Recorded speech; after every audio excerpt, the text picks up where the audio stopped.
Pichincha Universal, generando noticias. Mónica Venegas o Vanegas, especialista en temas electorales, está acá. 6 sectores han presentado sus paquetes de propuestas para reformar la ley electoral ante la Mesa de la Democracia y reformas institucionales del Acuerdo Nacional impulsado por el gobierno. Es un acuerdo nacional que, al menos de nuestra parte, no sabemos por dónde camina, pero que qué suerte que tengamos acá a Mónica Vanegas para que nos explique, al menos en el campo en el que han estado involucrados. Bienvenido. Buenos días, muchas gracias por la invitación. Decíamos en algunas entrevistas que los ecuatorianos siempre tenemos la urgencia de hacer reformas electorales cuando ya falta poco tiempo para iniciar un nuevo proceso electoral. Ustedes conocen que la Constitución en el artículo 117 es clara en decir que no se pueden cambiar las reglas de juego un año antes que empiece la contienda electoral. Pero como hemos estado en los últimos años en contiendas electorales cada 2 años, nos coge siempre la urgencia porque cuando ya tenemos ciertos resultados nos damos cuenta que el Código de la Democracia tiene sus falencias. Hemos visto que varios sectores de la academia, de la sociedad civil, no solamente el Acuerdo 2030 que ha impulsado de buena manera el gobierno, también otros sectores han pedido que se hagan reformas. Sabemos que se está tratando en la Comisión de Justicia, que están trabajando contra reloj, porque máximo hasta noviembre deben tener ya unas enmiendas, unas reformas al código aprobadas, y luego pues el presidente en su calidad de colegislador debe vetarlas y tendrán que entrar en vigencia antes del 20 de febrero del 2020. ¿Cuáles son los aspectos fundamentales que abordan estas propuestas? Bueno, yo creo que uno de los importantes es el tema del financiamiento político. Sí, ¿no? Creo que siempre los ecuatorianos queremos saber quién financia la política en el país. En este sentido, hay reglas en el Código de la Democracia, pero han resultado un poco insuficientes. Hay otros países que lo han hecho de mejor manera y tal vez deberíamos pues copiar y mejorar, como se dice, de acuerdo a nuestra propia realidad. Por ejemplo, creemos que el financiamiento público debe seguir dándose. Desde el CNE hacia los partidos. Así es, y porque esa es mi opinión muy personal, porque recuerde que hace años nosotros ya tuvimos el discurso de que habían grandes chequeras financiando los partidos políticos y que eso se daba para clientelismo y para dádivas y que no podíamos cumplir ese principio democrático de un hombre, un voto. En este sentido creo que debe seguirse manteniendo a través de lo que son las franjas publicitarias en televisión, radio, prensa escrita y vallas. Sin embargo, creeríamos que deberían haber más requisitos para ser candidato. De lo contrario, sucede lo que ya vimos en las últimas elecciones. Como hay un financiamiento público, hay quienes se postulan, no tienen ni el 1 ni el 2%, y eso significa un gasto para el Estado y definitivamente fragmenta el voto, que es también un tema que los ecuatorianos nos venimos quejando porque la verdad tenemos muchos candidatos, no se conocen claramente cuáles son sus ideologías y creemos que pues debemos trabajar en un fortalecimiento de partidos políticos y tener menos, pero con sus ideologías o sus planes programáticos de gobierno claros y que los ciudadanos podamos tener opciones de votar, pero no con tanta fragmentación, que más bien nos divide y nos impide la gobernabilidad. Ahora, en el tema de financiamiento, si bien es cierto que se logró regular algo con las franjas electorales, de publicidad electoral, no se ha logrado controlar absolutamente nada en el financiamiento por bajo. Es decir, con la plata que circula en los eventos electorales. Recuerdo yo aquí que el analista Carrión nos decía que para ser candidato a alcalde, por ejemplo, él necesitaba $3 millones. Y entonces, esos financiamientos ocultos es cómo es que se van a lograr controlar, que se inviertan en todo, en concentraciones, en vallas, en hojas volantes, en camisetas, en balones, en dinero en efectivo. Por ahí debería plantearse alguna reforma. Varios de los candidatos, o sea, personas que han estado en la contienda electoral, que nos hablan desde la experiencia, han dicho que los montos que se prevén no son suficientes y que realmente por eso es que existe otro tipo de financiamiento que muchas veces no es rendido cuentas sobre al Consejo Nacional Electoral, y creo que eso es lo que nosotros como ecuatorianos, como ciudadanos exigimos, que se sepa quién financia realmente la política en este país. Entonces creo que los montos deberían ser revisados, tal vez deben aumentarse, pero también debe haber un sistema más transparente que permita saber quién financia la política en el país. Ese es un tema que se está tocando.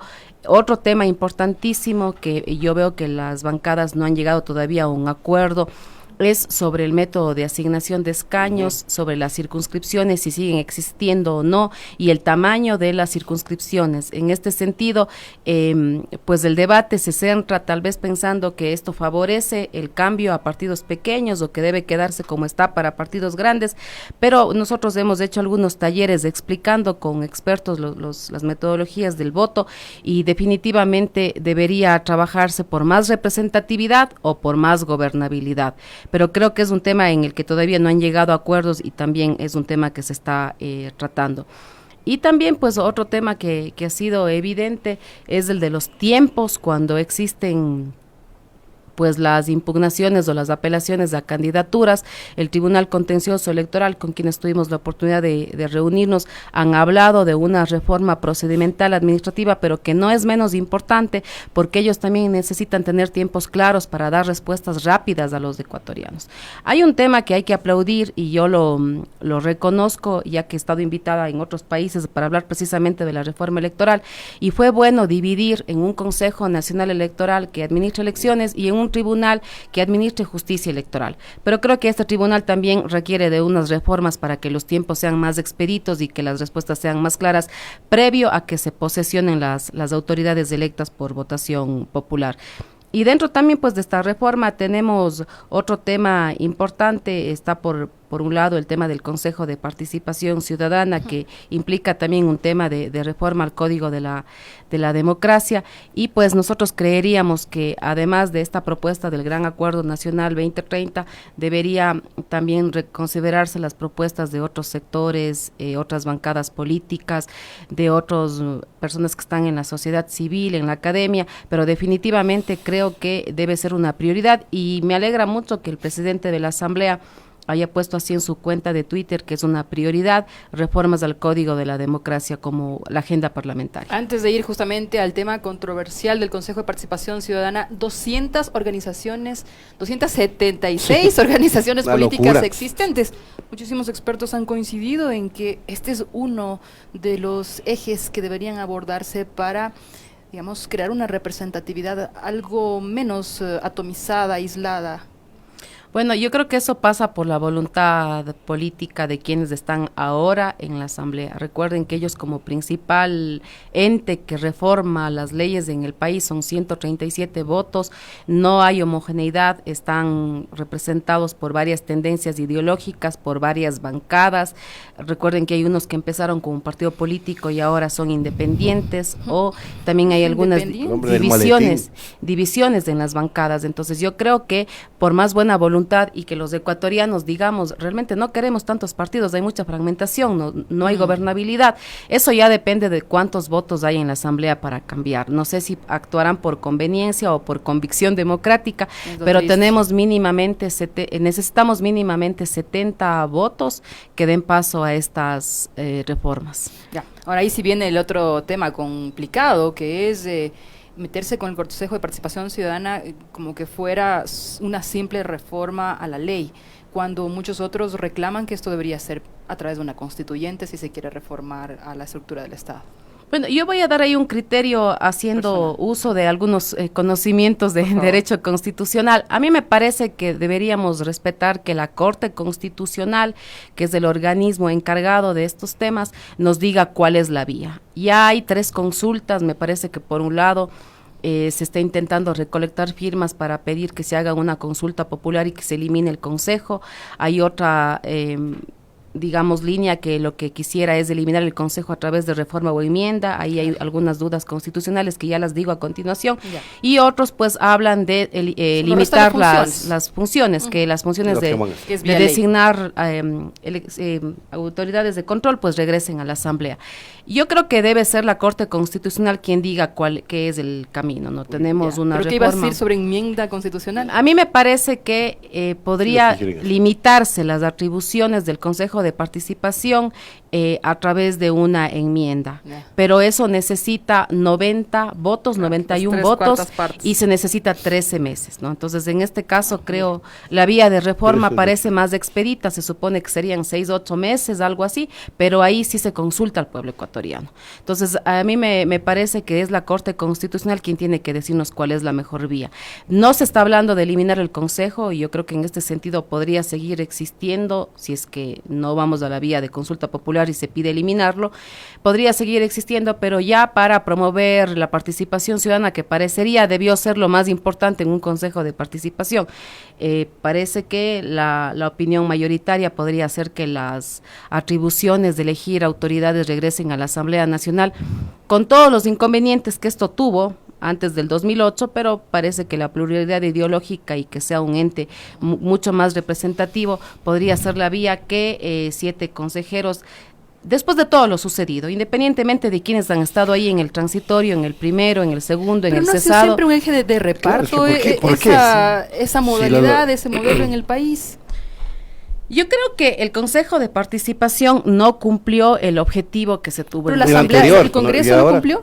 Yo creo que la Asamblea en algún momento es el ente, digamos, de gobierno que tiende a caer más en desprestigio en este y en cualquier país, precisamente por la fragmentación ideológica, por que concurren las muchos apetencias políticas, los criterios. intereses, digamos... Creo que son los mismos que se han evidenciado en el Consejo de Participación. A mí me parecería que lo que debería darse es algún sistema compuesto que sí permita que las autoridades de control se elijan con un mínimo de mérito, que sí tengan que pasar por un escrutinio ciudadano, rendir un examen de oposición para medir sus conocimientos, calificar una hoja de vida que mida su trayectoria técnica, académica, pero creo que hay que darle más importancia al tema de la impugnación ciudadana, porque ya nos sucedió que elegimos autoridades que no hay duda que su carpeta era buena, pero ya en su comportamiento no lograron legitimarse ante la ciudadanía y nos dejaron muchos comentarios, y creo que no estamos contentos con varias de las autoridades electas. Entonces me parece que no es el Consejo de Participación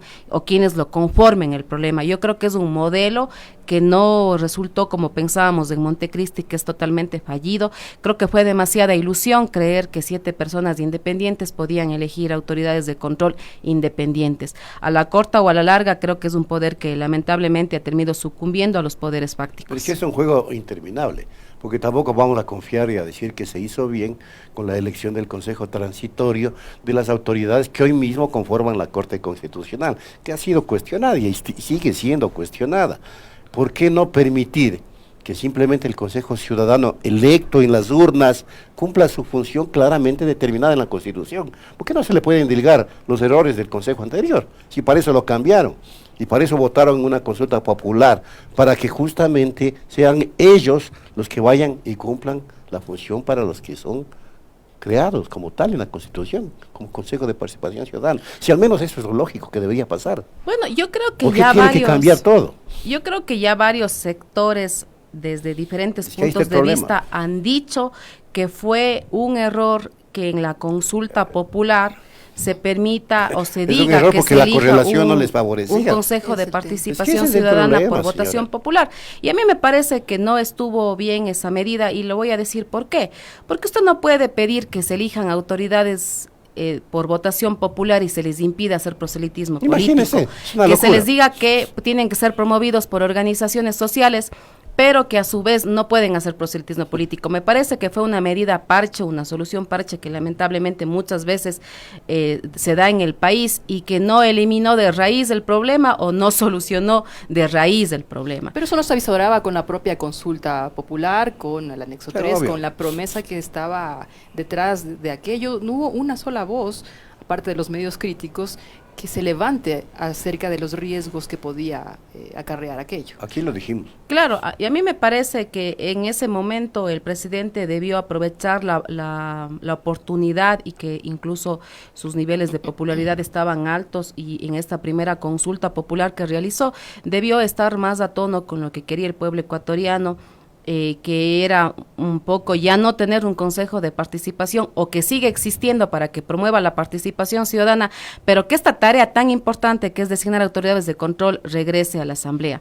Yo creo y lo voy a decir, creo que ni el primer consejo, ni el segundo consejo, ni el cesado, ni el transitorio, ni el electo por votación popular termina cumpliendo ese ideal que tuvimos en la constituyente de Montecristi de que realmente se elijan autoridades de control independientes. Tal vez se aplica la Constitución, la ley, y con transparencia se elige a ciudadanos con buena carpeta, pero cuando ya han estado en el cargo no han podido legitimarse, han cometido errores que han dejado mucho que decir y criticar sobre su gestión. Pero autoridades que ahora están justamente en algunos procesos de investigación, que están otros fuera del país, que no ha sido posible investigarles, pero que han habido evidentes actos de corrupción. Pero cuando comience a elegir la Asamblea, permítame que le diga esto, volvemos al reparto, volvemos a los mismos de siempre, y los actores políticos no han cambiado. Fíjese usted que el señor Vladimiro Álvarez Grau, de décadas, toda la vida involucrado en política, ahora es una suerte de juez para evaluar a los miembros de la Corte Nacional. Son los mismos personajes de toda la historia. Ellos son los que van a elegir las nuevas dignidades en la Asamblea Nacional. No lo eligen los partidos políticos. Usted sabe quiénes eligen. Elige Nebot, elige Vladimiro Álvarez y todas estas vacas sagradas. Bueno, yo creo que el país tiene que salir de ese discurso ya de lo de antes y lo de ahora. A mí me parece que el Consejo de Participación ha sido muy clara. Me parece que el Consejo de Participación, si sigue existiendo, debería dedicarse a promover la participación ciudadana. Incluso el tema de la lucha contra la corrupción, me parece que son otros organismos los que realmente tienen que ser fortalecidos. Y mientras se habla de regresar a un reparto, también no podemos quedarnos en una concentración de poder en la que ya vivimos. El Consejo de Participación, eligiendo autoridades de control, puede propender, independientemente de quienes estén ahí, a que haya una concentración de poderes, y ya hemos visto que la concentración de las 5 funciones del Estado, lo que termina destapando es que ha habido actos de corrupción que se conocen ahora y que se han venido dando desde el 2008. Entonces yo creo que en este sentido el Consejo de Participación, es lamentable decirlo, no cumplió ese pedido que teníamos en Montecristi de que elija autoridades de control independientes. No han sido independientes, han terminado sucumbiendo al poder de turno. Yo no me acuerdo que hayamos querido como ciudadanos elegir un Consejo de Participación que cese a las autoridades anteriores porque son afines al gobierno anterior y que elija autoridades afines al gobierno actual, y que tenemos ahora un consejo que nuevamente quiere repetir esa situación, dejando de lado autoridades más afines a otros gobiernos y eligiendo autoridades que nuevamente empiecen en una persecución. Eso lamentablemente es lo que el Consejo de Participación ha hecho, y lamentablemente eso no era lo que queríamos en Montecristi. ¿No será sistémico el problema en el Ecuador, en función de que echa la ley, echa la trampa? Cualquier institucionalidad, ley, constitución, servirá simplemente para alimentar apetencias y cumplir las cercanías? Yo creo que precisamente a eso iba con mis comentarios. Creo que no se trata de quienes conformen el Consejo de Participación, se trata de que para mí el modelo es totalmente fallido. No resultó lo que esperábamos. Ni lo uno ni lo otro. A la final nos pasa como ecuatorianos que siempre encontramos que las autoridades de control son afines al poder económico, político en algunos casos. Por lo mismo, entonces, me parece que tenemos una Asamblea Nacional con 137 voluntades que, por más que siempre sea el centro de las críticas aquí y en todos los países, demuestra más pluralidad, me parece que demuestra mucho más equilibrio, que demuestra mucho más una situación de poder, ser el contrapoder que se necesita contra las otras funciones del Estado. ¿Qué pasa si es que hay concentración, por ejemplo, de mayorías? Fíjese usted, solamente configura este escenario de que vuelva Correa o digamos su partido al poder y haya una gran bancada de Revolución Ciudadana otra vez con autoridades. Allá no de valer, pues que allá no sirve. Directo, o sea, allá no sirve. Ese es el tema. O sea, este es un caso. Es pensar un círculo vicioso. en la misma fórmula o en algo que esté más acorde a lo que es el modelo ecuatoriano y sus deficiencias sistémicas y de fondo? Hemos tenido deficiencias y la participación ciudadana también ha sido manoseada. Ustedes recuerdan que en mayo del 2011, cuando los niveles de popularidad de la autoridad de turno eran altos, se llamó a una consulta popular para reformar la justicia con más del 60% de aceptación. Pero luego en el 2015 también se quiso cambiar algunas cosas en la Constitución y como los niveles de popularidad ya no estaban tan altos, entonces ahí ya se dijo que la democracia representativa también era importante frente al pueblo ecuatoriano y se tomaron 99 o 100 votos y se hicieron enmiendas constitucionales con el blindaje de la Corte Constitucional y que no pasaron por la consulta popular. Entonces yo creo que los gobiernos... Es el poder de las mayorías. Los gobiernos justamente han sabido utilizar la participación ciudadana cuando tienen niveles altos de popularidad y de lo contrario, si tienen una mayoría clara en la asamblea, pues ya no necesitan consultar al pueblo. Creo que se ha actuado por conveniencia, por eso hemos visto que estas situaciones parches no han sido convenientes para el país. Y yo creo que un espíritu democrático, insisto, pues debería más bien fortalecerse la Asamblea Nacional en la medida de lo posible. Una asamblea constituyente para que cambien todo esto. Creo que estar refundando el país cada 10 o 12 años tampoco nos hace bien, porque eso significa hacer una constitución a la medida de cada gobierno de turno y además desean siempre patear el tablero cuando no nos convienen los poderes constituidos. Pichincha Universal. Aquí se escuchan bien las noticias.